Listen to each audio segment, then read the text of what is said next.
Hello my friends, I hope you feel happy. Today we are looking at Forbidden Gundam, newest addition to the full mechanics line in Bandai Gunpla model kits. It's flexible, it's good looking, and it got more good things than bad things. How it will compare to the Judge, third-party kit that is a clone inspired by it with the flavor of Metal Build's philosophy and a lot of details. Do I like it more? Let's check the review. I must admit, if not the lack of inner frame, you just can't tell the difference with other seat MGs at the first glance. Bandai did fantastic work with this line of model kits and I encourage you to go and check it. I need to assemble Ale Calamity next, this will look fantastic on display with the Forbidden Gundam. I must say that this kit feels very light in hand without the backpack. This is the problem here because posing it on the ground with this thing is almost impossible. But let's check all aspects of this piece of plastic. From the moment you open the box, it's clear that Bandai's commitment to quality is unwavering. The inclusion of multicolored plastic parts, pre-painted details and decals grant the builder great experience that turns out to a stunning outcome. Also, I love the box art, looks really good. I builded this one with my wife. It was her first Gunpla, but she did very well and it was plenty of fun for both of us. The build was smooth, simple and addictive in the same time. We shared our duties and I was shocked how much my wife enjoyed the experience. For sure we will return to assembling kits together. Maybe there will be even a second backlog in our house. From the perspective of someone who assembled Gunpla for the first time, it was fun and easy. So yeah, I can tell you that this is very simple and nice kit and perfect for beginner. Thanks to its appearance, it will be a real motor for more and more. You will find zero problems during the build, all parts fits together perfectly. I personally think that Sith mobile suits are one of the best among Gundam machines and the designs are top-notch, especially because of variety of backpacks and wings that I really love. This Gundam is very unique color-wise. We have this mint green as a main color and it looks brilliant. On top of that we have some red and yellow details, some black and grey parts of armor and of course Zionic green on the backpack. And I will tell you that I don't like this yellow color, but it's just me. I just prefer more, let's say, orange tilt yellow in most Gundams. Like I said, just a color preference. Looking at the details closely, we have nice panel lines and vents, detailed armor parts, but you can also feel this, let's call it, older and classic vibe from it at the same time. You feel that it's not a master grade, let's say. On the legs we have very nice color separation of smaller details thanks to grey parts of the inner frame. Same on the forearms and chest. I used black and grey Gundam markers to add some life to it. The design itself is very sharp, bringing what the suit is all about. The suit itself is a massive machine, but with this characteristic seat sleekness and sharpness. In forearms you can spot machine guns, this is very nice detail. Thanks to color separation by parts, it will be good base for some quick custom work. If you want to display it without the backpack, you can hide this part to have more natural look. Even without the backpack, this one looks great. And speaking of which, just look at this thing. Backpack is massive, well articulated and got really nice details. We will talk about it more in accessories section.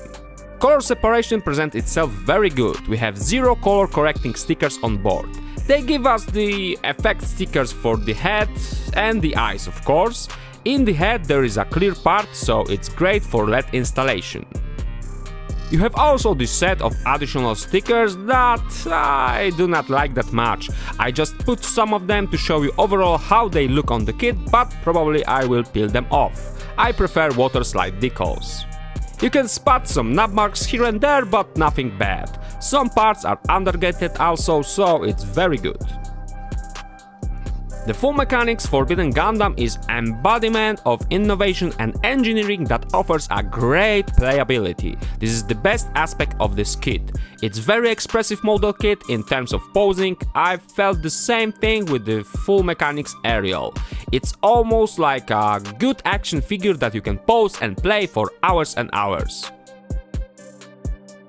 This kit also have very nice gimmicks on board that will help you with expression. Let's start from the top. You can move this part of the head, this is really cool, and I hope Bandai will do this in next kits. It's a nice bending option and allows for extra motion and expression of the head. We can move this little part of the back while the backpack mechanism is moving. We can move and open the verniers. Thanks to this very cool extension of the ball joints, we have so much expression that it almost becomes alive.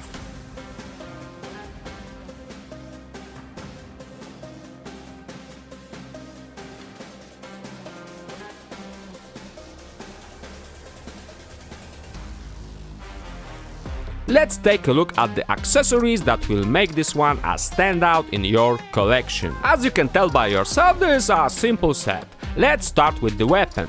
The Heavyskite Nidhogger, I hope I spelled it right, presents itself like a charm. It's a big melee weapon that adds very dangerous look to this machine.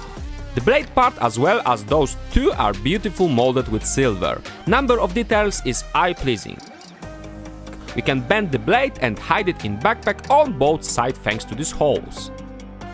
Bending of the blade also adds opportunities for some really cool stances. Before I start showing you cool things with the backpack, let's talk about bad things overall here. Now the question that I'm asking myself for a couple days: why Bandai did not include open action hands with this one? This kit just need that in the box for additional amount of expression. This is shame, really shame. We have so much leftovers from the runners, there are even gripping fingers from other seed machine. Just why you are so lazy, Bandai? For me it's a really bad thing. And speaking of which, the gripping fingers, they could be a little better. Bandai should add some small pegs for stability while holding this kite. It holds it well, but as you can see, it's on the loose side. Nothing major, but still a bad thing for me for one-hand grip. The second pair is useless in this case. It can be posed as a, let's say, fist, but still useless. And this also looks like a fist, so why did you not put some fingers that are, I mean, expressive ones? You can use these extra fingers that are left over to bring a, let's say, little bit of dynamics. It not fits perfectly, but it's okay. Next we have this stand adapter. Also it's little loose in the stand, but for display option it's okay.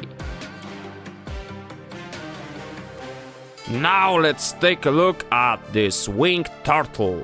The backpack is very heavy, so there is no chance for this one to stand without help of the wings or some additional stand. You can manage some option to place it on the ground, but yeah, definitely it's an aerial kit.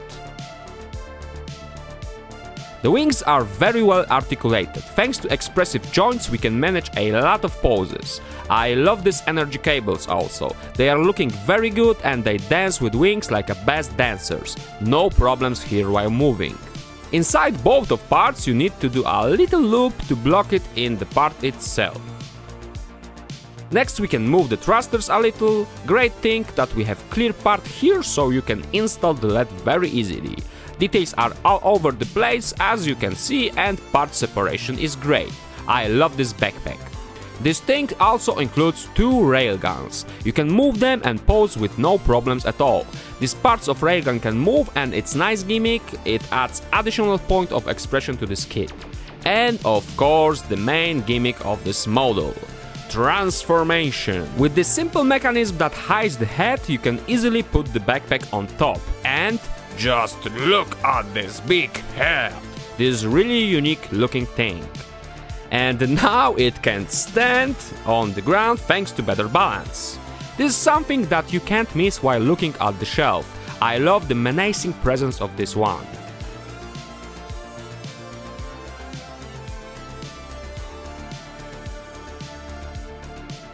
I will not review the judge today, so it's here only for visual comparison. But I can tell you that this is a hand grenade and it's really painful to pose without losing any part. Hands ball joint sucks so much, but we will not talk about this today. I will do review of it maybe next month. The first thing that will hit you is how much details this one have. Yes, it's worth the price and it's nice experience for modelers and Gundam enthusiasts, especially thanks to metal frame inside. But as a third-party kit, this one have a lot of problems that you need to fix by yourself. So have that in mind that this one is not as smooth build as Bandai kits and this thing can be fragile and painful as hell. Looking side by side, you can feel the Judge presence. It's sharper, more detailed, we can even say objectively that Forbidden looks like a cheap toy next to it. But do I prefer the Judge? It depends. For example, despite crazy amount of details of this monster, I prefer the Forbidden backpack. It's just more unique. Don't get me wrong, looks of the Judge is out of this world and I love this type of designs. His kites are top notch and one of the best melee weapons I have seen in Gundam types machines.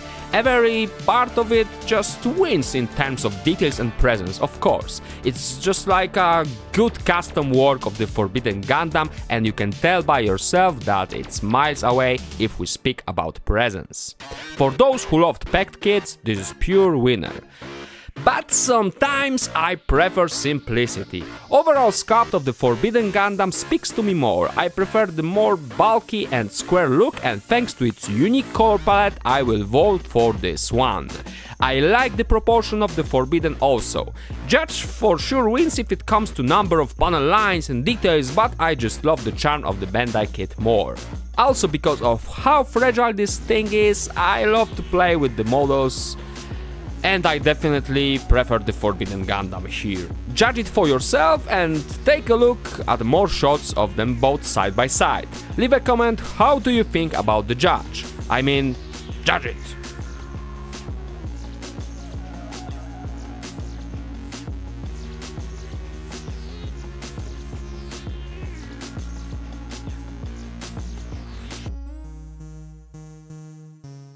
And as a last thing, let's take a look at the articulation points of this bad boy.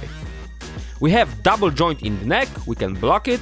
Thanks to movable part of the armor in the back, we have a lot of expression in the head. We can move the shoulder armor and here's the thing. To move the arm up, you need to move the shoulder armor or it will block the movement range. Arms can go up as far as that. You can extend the peg that hides in chest for some extra articulation. My advice is to remove the arms first and then just move it as you like. I feel that you can break this one easily if you put too much force to extend it. You can rotate and bend this ball joint. It have double bend in the elbow. Here you can do a lot. Wrist parts bends and you can rotate the hand, really nice. You can bend the tummy. Also really nice. In the waist you have movable parts for some extra expression. We can rotate the upper body. You can move the front, side and back skirts.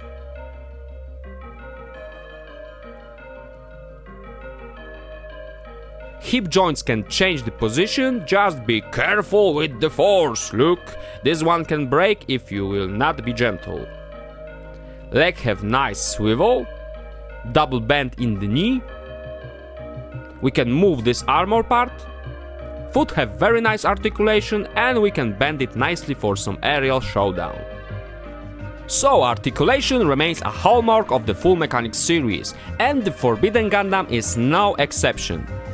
Its sophisticated joint system allows for great range of motion and dynamic poses that emphasize the model's agility and power. Each limb, joint and section of armor is designed with meticulous attention to details, resulting in a visually impressive and highly poseable final product. Looking at all bright sides of this kit and all bad things, my final score for it is 8 out of 10. For all fans of Sid, it's must-have. For those who still waiting for new master grades, this will be a sweet candy to kill the time and overall, this is a great kit for the price. In conclusion, the full Mechanics Forbidden Gundam represents of what the Gundam model kits has to offer in their simpler 1/100 line. Its design, attention to details, and engaging building process culminate in a very good model kit that holds the potential to become a cherished centerpiece in any Gundam collection. I hope you liked the review. If you have any questions about this kit, just ask in comment section. Thank you for watching, subscribe for more mecha content, and see you next time!